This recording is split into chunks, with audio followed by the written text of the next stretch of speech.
and welcome to another 284 Media featured interview. I'm your host, Jhaka Donovan, and today I am joined by CEO of the Virgin Islands Climate Change Trust Fund, Mr. Chamberlain Emmanuel. We are today discussing some upcoming stakeholder consultations after this quick break. Across the Virgin Islands, drivers have trusted VI Motors for generations. For 60 years, we've delivered dependable transportation, expert repairs, and quality parts, all under one roof. As a proud Napa franchise, our parts department carries leading brands like PPG Paints, Magic Accessories, Top Don Diagnostics Tools, Westlake and Goodyear Tires, plus reliable LTH batteries. Everything your vehicle needs to perform at its best. Our expert service department handles maintenance, diagnostics, and repairs you can rely on. And our vehicle sales team offers trusted Toyota and Honda vehicles built for island life. We proudly serve you at 2 locations, our flagship store in Dove's Bottom, Tortola, and our location on Virgin Gorda. From parts to service to sales, we're committed to you every step of the way. VI Motors, service beyond the call, serving the Virgin Islands for 60 years. We mash the gas, them bite the dust. We set the speed while they gathering rust. Inside we heart BVI come first. So please don't be fooled, cause they not like us. Once we mash the gas, them bite the dust. Cause we always fast and we always fuss. If you want real speed, you know who to trust. Somebody better tell them they're not like who? They're not like us. CCT fast, like CCT fast, like CCT just generosity, love the community bad, like CCT fast with the 5G, cause BVI is we.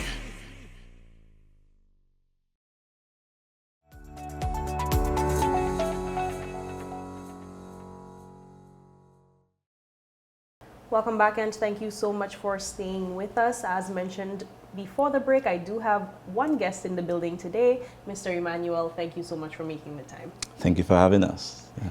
All right, now let's start off with the basics. Of course, the community has been hearing a lot about this Virgin Islands Climate Change Trust Fund over the years, but for anyone who still does not truly understand what this organization is, could you tell us about the trust fund and why it was established? Thank you so much.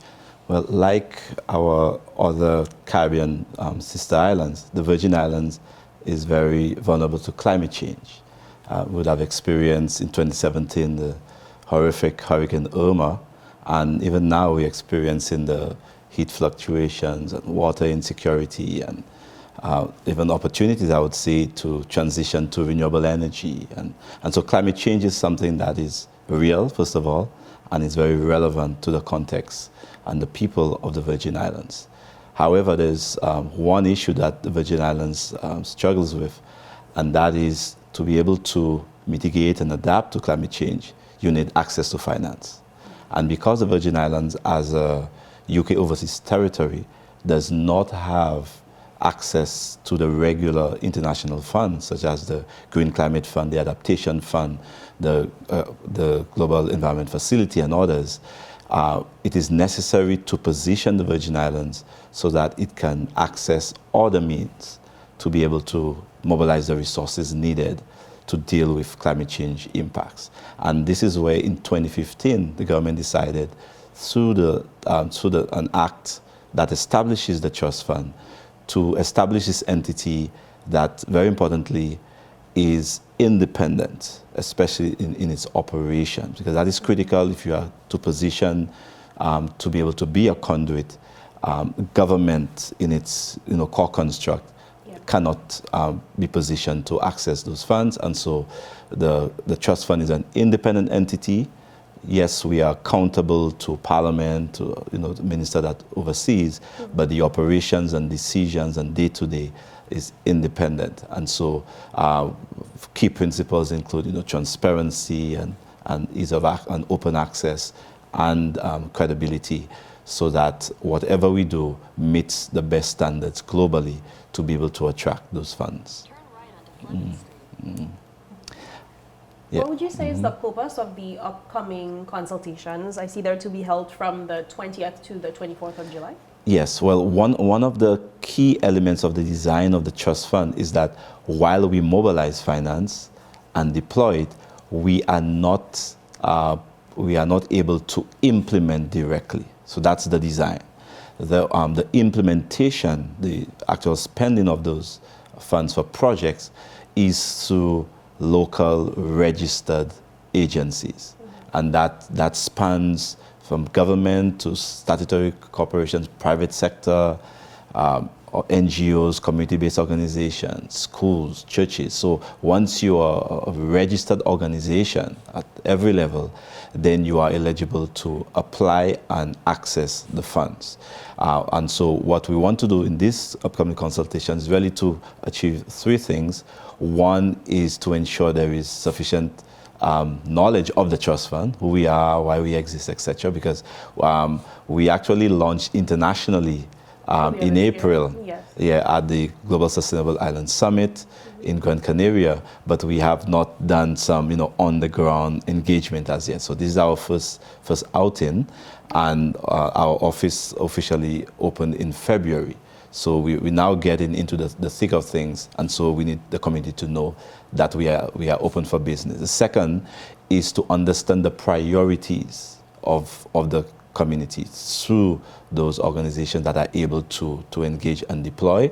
We are guided by the National Climate Change Adaptation Strategy, and that strategy outlines priorities across the board because climate change affects the whole of society. So whether it be health, agriculture, water, energy, critical infrastructure, all of these are in the strategy, and we are guided by that mandate.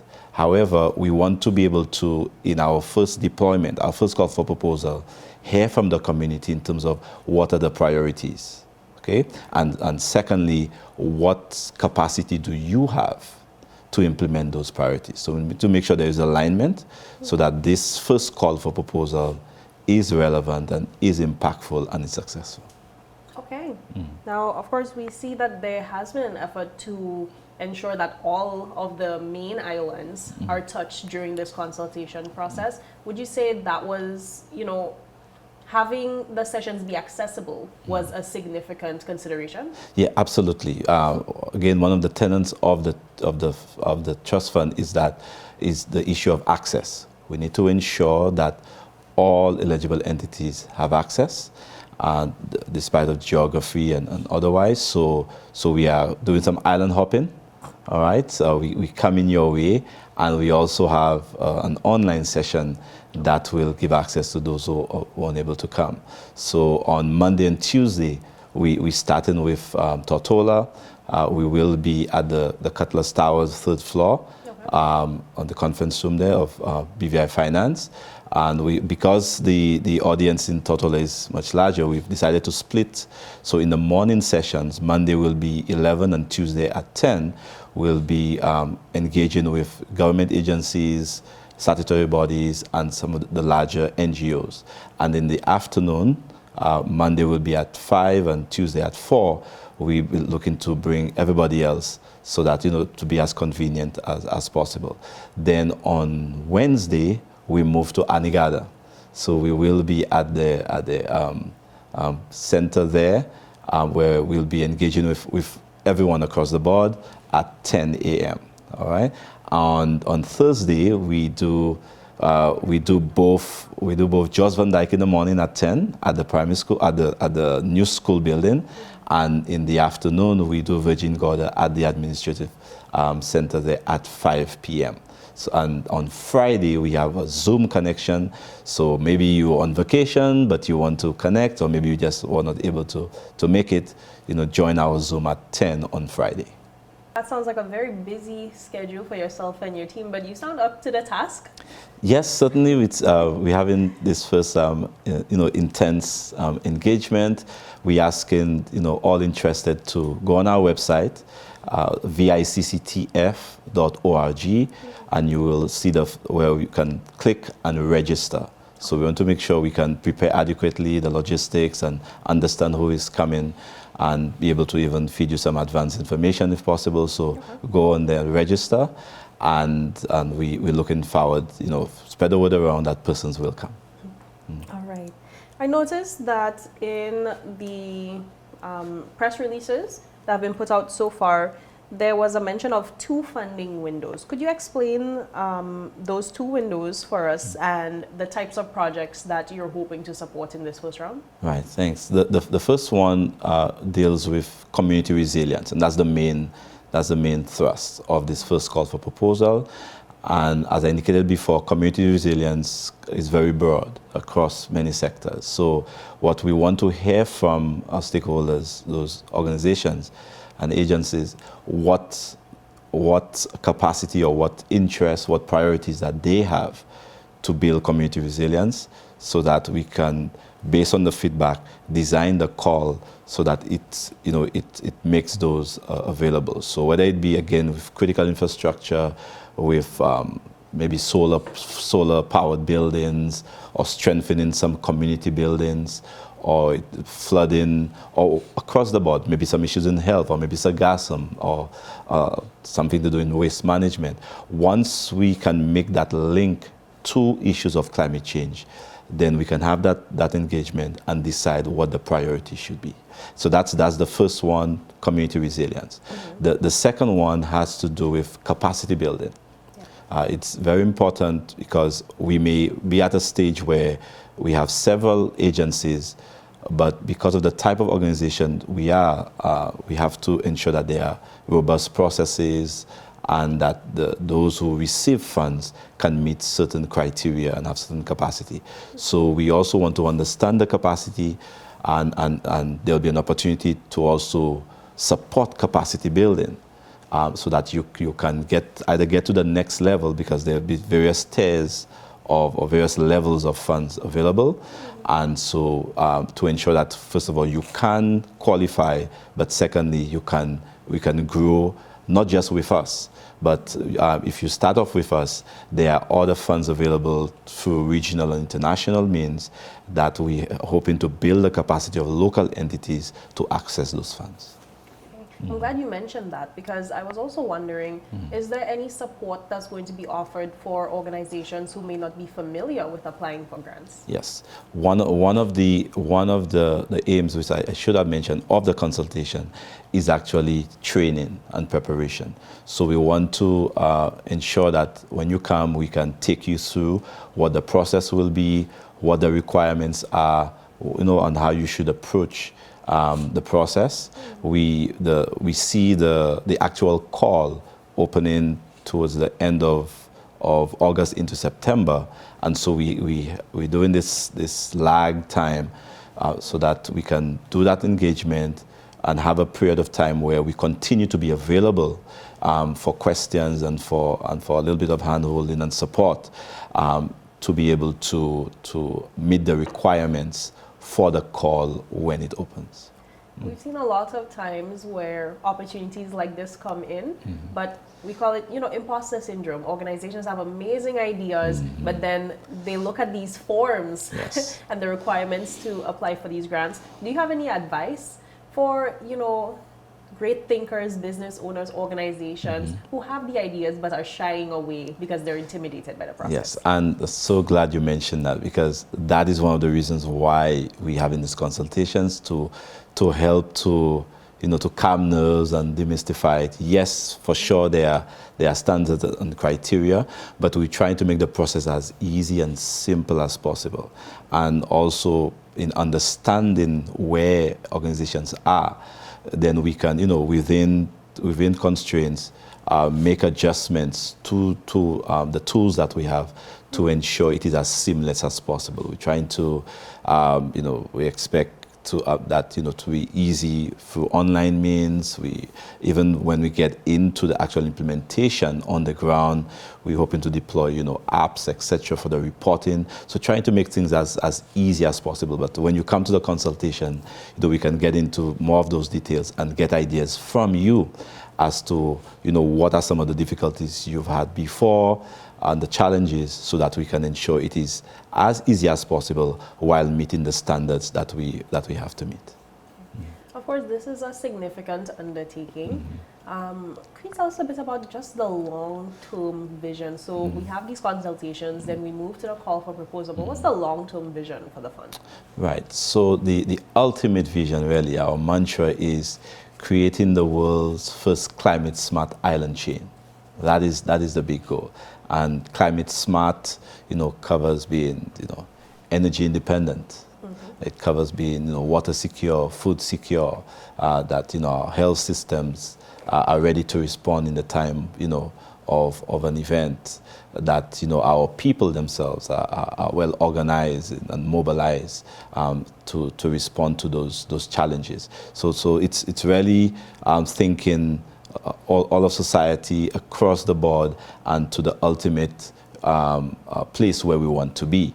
And so while we're just starting off, we're still putting systems in place, building the architecture to ensure that we can engage internationally to attract those funds, the way we manage both the funds and the process of deployment, that it can meet best practice, so that we expect agencies to come to us from the region and internationally who want to have an impact in the Virgin Islands to come through us because they can see the standard that we are meeting. So one of the purposes of this first call actually is as a pilot to test out the landscape and to demonstrate our own competence in the space. So that would give us a track record we need to continue to engage internationally.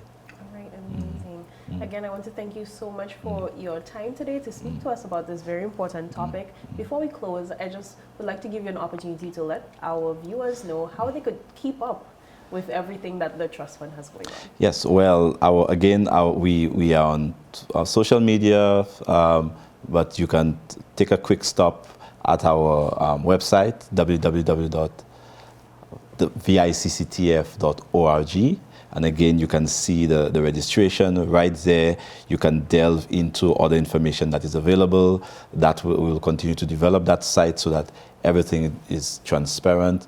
When we make the awards of those grants, everything will be posted. And I just again want to assure agencies and the public that everything is done according to standards. The decisions are based on certain processes. There's a review committee. The final decision is by the board. So this is not political or partisan. Follows a very strict, transparent process. And want you to, register and come and ask more questions. Let me just give quickly again the locations. Yes. So Tortola, Monday and Tuesday at the Cutlass Tower, our 3rd floor. 11 a.m. or 5 p.m. on Monday, or 10 a.m. or 4 p.m. on Tuesday. Anigada at the Emil Dunlop Center on Wednesday the 22nd at 10 a.m. Jos Van Dyke, Thursday the 23rd at the New High School building at 10, and Virgin Gorda 5 p.m. at the administrative building at 5. The sessions are limited to 2 hours, so including questions and answer. And the final session, virtual session, will be on Friday the 24th, 10 a.m. The link will also be available when you register. All right. Thank you so much again. And I'm sure our viewers do appreciate this information, and we're wishing all the best to you and your team. Thank you so much. And thank you so much for joining us today. I'm Jhaka Donovan, hoping that you stay tuned to 284 Media for more great content.